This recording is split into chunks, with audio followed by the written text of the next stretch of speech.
From Evil Seeds, a Turok novella by Fabian Nicieza. This story takes place after the death of Primar Gen and was released on the official Turok website from December 16, 1998 to April 1, 1999. Chapter 7. The Big Kiss. Joshua Fireseed was lots of things. Campus stud and baseball star at Oklahoma College at Oklahoma City. Turok, the Sequin Native American guardian of the dimensional doorways between Earth and the interspatial patchwork world known as Galiana, the Lost Land. Self-proclaimed scholar of every Herculoids episode ever made, and the best keg tapper on his entire dorm floor. One thing no one would usually accuse Joshua of being is problem solver.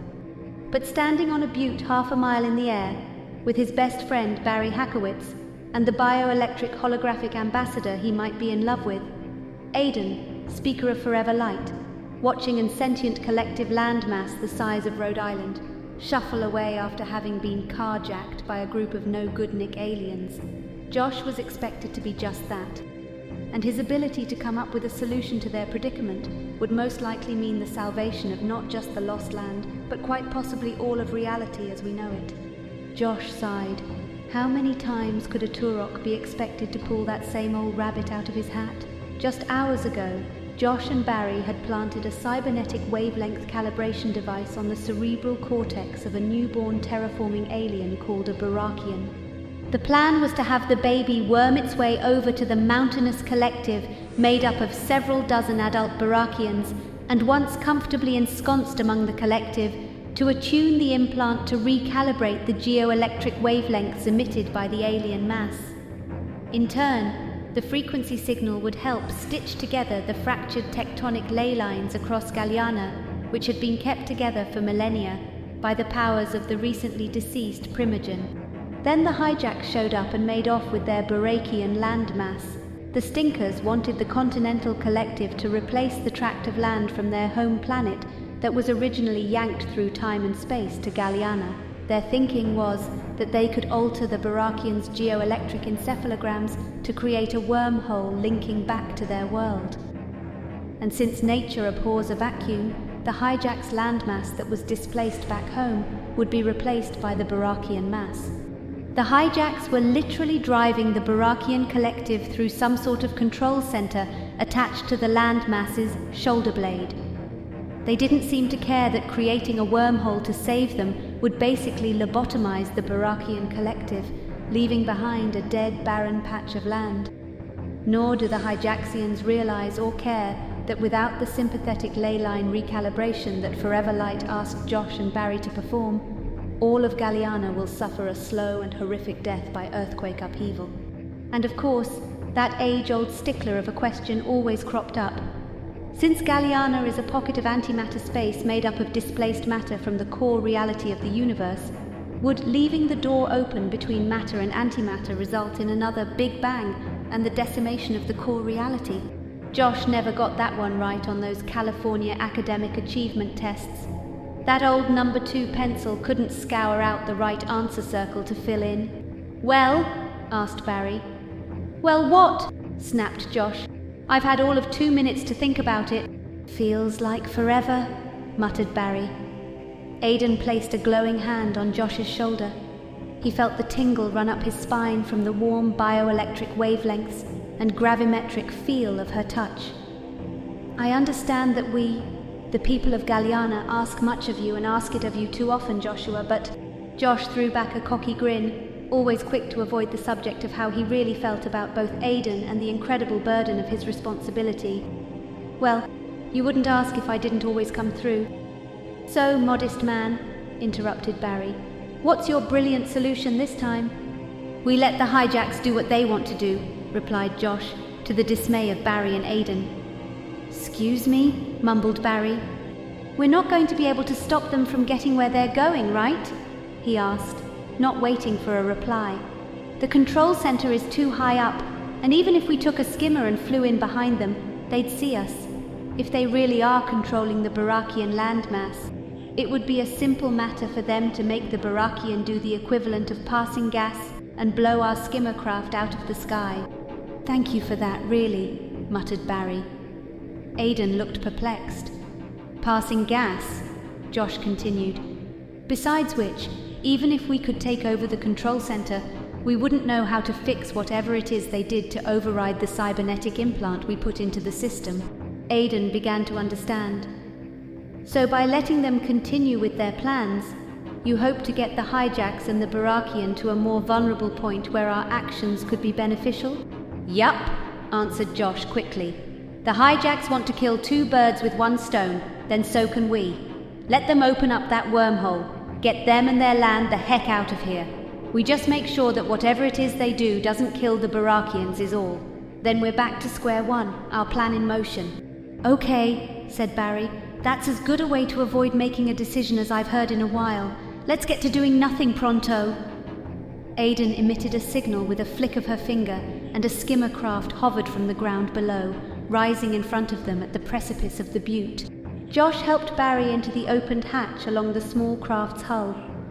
The ship, like so much of Forever Light's architecture and design, was a unique combination of styles and technology from various alien cultures. The craft had an Art Deco look to it, but Josh knew that the design didn't come from Earth, but from a race called the Jelliara. They made the designers of the Chrysler Building in Manhattan look like finger painters. The skimmer was the size of a Winnebago and about as roomy inside. No matter how many times he had seen her do it, Josh was still discomfited by the sight of Aiden piloting the craft without so much as sitting at the controls or even seeming to pay attention. The Barakians should arrive to the hijack's territorial limits by sun's rise, she said. We have several hours to wait. I suggest you replenish your energy reserves with sustenance and rest. Darn these fragile human bodies of ours, said the perpetually hungry Barry, rising to look at the small food replicating unit on a sidewall console. What's on the menu? The craft is limited in its food reserves, said Aiden. I believe we have Jurassian toolworms, crux mollusks, with or without shells, or Belendian skin sheaths. Barry looked at Josh, hoping for some kind of salvation. Go for the toolworms, said Josh. With mustard, they almost taste like a hot dog. How almost? Use a lot of mustard. An hour later, Barry was asleep, the gurgling of his stomach an indication that the tool worm was being met with ferocious opposition by his digestive system. Josh sat alongside an uncomfortable bench where the scientists on the survey team they had come with were seated earlier. He was troubled by the complications to what started out as a vital but not dangerous assignment. Aiden hovered 2 feet away from him. You should not place the sole burden of success or failure on your own shoulders, Joshua. I don't, he lied badly. There was a silent pause. Okay, I do, said Josh. But guess what? Ultimately, it is my responsibility. There are millions of sentient beings in Galliana, said Aiden. Occasionally, perhaps, the responsibility for saving ourselves should rest on our shoulders. Maybe occasionally, said Josh softly. But not this time. Aiden, I'm the one who confronted and killed Primogen. I did it to save the universe, sure, but in the process I also damned Galliana. If a way can't be found to restore energy to the ley lines crisscrossing this place, it's all going to fall apart. What choice did you have, Joshua? Asked Aiden. If Primogen had succeeded in his plans, Galliana would have been destroyed then and there. So I bought everybody a few weeks' worth of misery before the big kiss-off. Big deal. Aiden ran a photoelectric hand along the young man's cheek. You did what you and your lineage have always done, Joshua. You gave us hope. Josh smiled slightly at that, allowing his head to sink into the cradle of her hand a little more deeply. She felt warm, like skin, but hotter, more electric. He felt her tingly finger run through his hair like mild jolts of electricity. He lifted his head off her lap. He didn't even remember falling asleep with his head on her legs. How long was I out? Only a few hours, she replied softly. Long enough to rejuvenate yourself, I hope. Josh looked over to the still sleeping Barry. I must have been really out of it if his snoring didn't wake me up. It is a rather curious and annoying noise, she replied. Tell me about it, he muttered, slinging the light burden over his shoulder as he went to the skimmer's front console and windows. They're there, he said. That's why I awakened you. Josh clapped his hands loudly right over Barry's head. Wake up! His friend snapped bolt upright into a stiff sitting position. "I'm up!" he exclaimed in a lightning-fast response. "Run a scan on the hijacks," said Josh, motioning towards the craft's small sensor array. "I need to know what they're doing and when they're close to doing it. Aiden, while Barry's doing that, I need you to take a little field trip inside the Barakian to understand how the hijacks are controlling the collective," she interrupted. "Yup," he said, "and to lock onto those signal wavelengths so that when the time comes, you can override them and free the Barakians from their control." "And when will that time come?" she asked. "I'll tell you as soon as I know," he said. "Josh, we have all kinds of interesting activity going on down there," said Barry, reading over the various console displays as easily as if he were reading the speedometer on his asthmatic Ford Pinto. "I have some kind of energy reading. It almost looks like the output from one of your fold gates." "That might be the first signs of the wormhole they want to create," replied Josh. "I had best hurry then," said Aiden, not waiting for a response before twisting her visual form into something like a thin lightning bolt and disappearing through the ship's hull. "This is way over our head here, Josh," said Barry.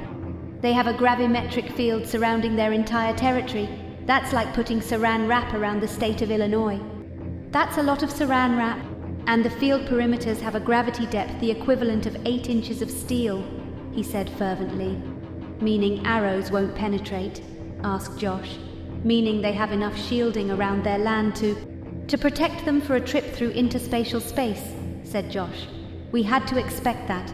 The plan doesn't hinge on us cracking the code of the Hijaxian tech bar. It depends on gaining back control of the Barakians." "Which is ironic," said Barry under his breath, "since we never had control of the Barakians to begin with." "I heard that," said Josh, smiling. "Really, calm down and just tell me when the energy output from their gravity well is matched by the signal output from the Barakians. When those two signals align, that's when they'll be ready for takeoff, right?" asked Barry. "Yup. And then what?" "That's when my part of the plan kicks in," said Josh, tying the rawhide strings of his breastplate behind his neck. "And what part would that be, pray tell?" "I'm a second baseman, Bar," smiled Josh. "I'm going to do what I practice every day. I'm going to be the relay man."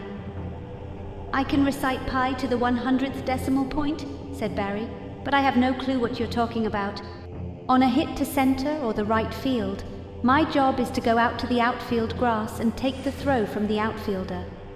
I do this because I have to make sure a runner isn't trying to advance to third or home. If they are, my job is to gun them down at the base. In essence, relay the throw from the outfield to the necessary base. And I understand you less now because I'm going to catch the hijacks while they're in midair and throw them somewhere else," said Josh in all seriousness. "You mean to tell me that's your plan?" exclaimed Barry. End of chapter. From Evil Seeds, a Turok novella by Fabian Nicieza.